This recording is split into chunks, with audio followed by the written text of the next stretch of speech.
సమాజంలో మోసపోయే వరకు మోసగిచ్చే వారి సంఖ్య మాత్రం రోజుకు పెరుగుతుందని చెప్పొచ్చు. అయినా పోలీసు వాళ్ళు కూడా ఒక పక్క చెప్తున్నారు. ఎందుకంటే ఎవరిని గుడ్డిగా నమ్మొద్దు, అత్యాశగా పోతుందని చెప్తున్నారు.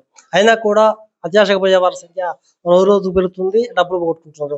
అదే క్రమంలో మనం చూస్తున్నాం. ఇప్పుడు సూర్యాపేట జిల్లా చేవెళ్ల మండల పరిధిలో ఉన్నటువంటి ఇటీవలి కాలంలో పెద్ద ఎత్తున హోటల్ నిర్మాణ రంగంలో ప్రవేశించినటువంటి వెంకన్న గారిని కూడా అదే సమీప గ్రామానికి సంబంధించిన వారి మోసం చేయడం జరిగింది తెలుస్తుంది. అసలు వాళ్ళు ఎట్లా మోసం చేయడం జరిగిందో మనం డిఎస్పీ గారు తెలుసుకుందాం. సార్ నమస్తే సార్, ఎట్లా మోసపోయాడు, మోసం చేసిన వారు ఎవరు? నమస్కారం అండి. తేదీ 25/8/2025 రోజు మన వెంకటేశ్వర్లు హోటల్ వ్యాపారి సూర్యాపేట ఇతను మన పోలీస్ స్టేషన్కి వచ్చి ఫిర్యాదు చేయడం జరిగింది.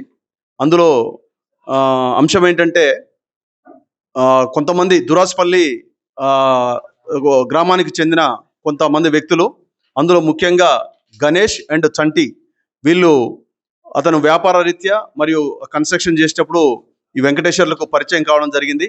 ఆ పరిచయం మేరకు అతనికి కొన్ని వీడియోలు మరియు ఫోటోలు అతనికి వెంకటేశ్వర్లకు పోస్ట్ చేసి కొన్ని బంగారు నాణాలుగా కొన్నిటిని నమ్మబలికి అవి పొలంలో వాళ్ళకు దొరికినట్లుగా వాటిని మేము అమ్ముతాము, చాలా తక్కువ ధరకు మీకు వస్తాయి, మీరు దీంట్లో చాలా లాభపడవచ్చు అనేది ఉద్దేశంతో అతనికి చెప్పి అతని దగ్గర నుంచి 20 లక్షల రూపాయలు వాళ్ళు కాజేయడం జరిగింది.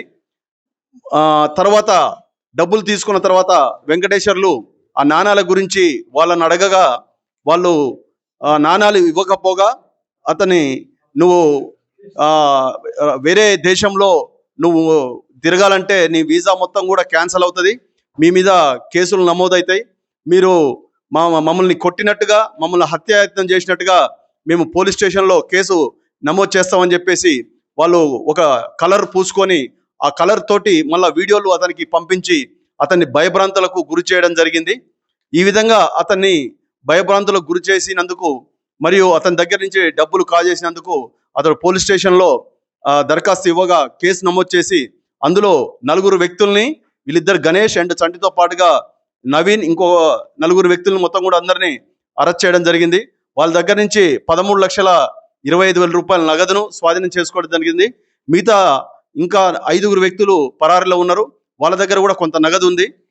వాళ్ళని అరెస్ట్ చేసిన తర్వాత మిగతా నగదును కూడా స్వాధీనం చేసుకొని తగు చర్య తీసుకోవడం జరుగుతుంది. ముఖ్యంగా చెప్పండి, 20 లక్షల రూపాయలు పేమెంట్ చేయడం జరిగింది. అసలు ఎంత బంగారం ఇస్తాడు, వాళ్ళకు ఉన్న సంబంధం ఏంది, ఎట్లా పరిచయం? వీళ్ళు కన్స్ట్రక్షన్ చేసేటప్పుడు ఈ గణేష్ అండ్ చంటి ఇతనికి వెంకటేశ్వర్లకు పరిచయం అయ్యారు. ఆ పరిచయంలో భాగంగా అతని దగ్గర డబ్బులు ఉన్నాయి.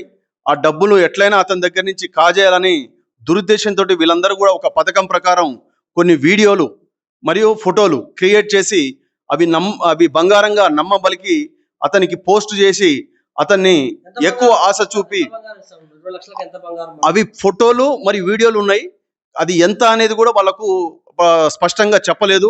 ఓన్లీ దాంట్లో కొన్ని కుండలు మరియు చిన్న చిన్న పార్ట్స్ పెట్టి ఆ పార్ట్స్ మీద రెడ్ కలర్ ఒక క్లాత్ కట్టి మొత్తం దీంట్లో ఉన్నాయి, మీకు చాలా దీనివల్ల లాభం వస్తుంది అని చెప్పేసి అతను నమ్మబలికి అతని దగ్గర నుంచి డబ్బులు కాజేసి అతను భయభ్రాంతులకు గురి చేసి అది దౌర్జన్యం చేయడం జరిగింది. ముఖ్యంగా సూర్యాపేట పట్టణంలో ఉన్నటువంటి వ్యాపారులు కావచ్చు, ప్రభువులకు ఇలాంటి వాటి మీద ఎట్లా ఏం చెప్తున్నారు?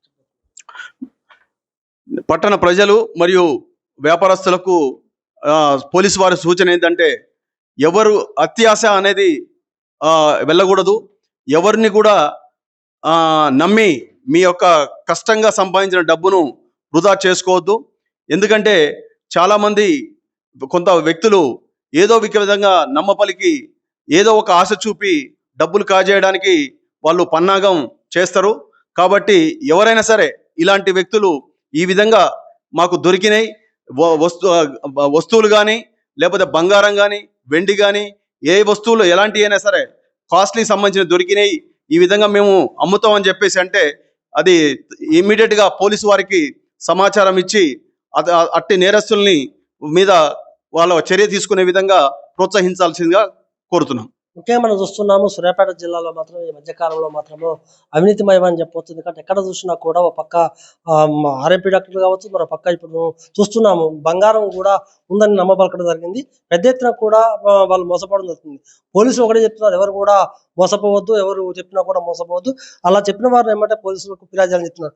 అయినా కూడా లక్షల రూపాయలు నరికేసుకోవాలనే ఉద్దేశంతో పెద్ద ఎత్తున కూడా బంగారం ఉందని అత్యాశకపోతే మాత్రం ఆశకపోతే అత్యాశ అని చెప్పొచ్చు. ఎందుకంటే మనం చూస్తున్నాం ఇప్పుడు నలుగురు మాత్రం అరెస్ట్ చేయడం జరిగింది. మిగతా ఇద్దరు కూడా పరారులో ఉన్నారు. వాళ్ళ దగ్గర ఉన్నటువంటి డబ్బు కూడా రికవర్ చేస్తారని చెప్తున్నారు. డీఎస్పీ గారు చెప్పేది ఒకటే, ఎవరు కూడా అత్యాశ పోదని చెప్పడం జరుగుతుంది.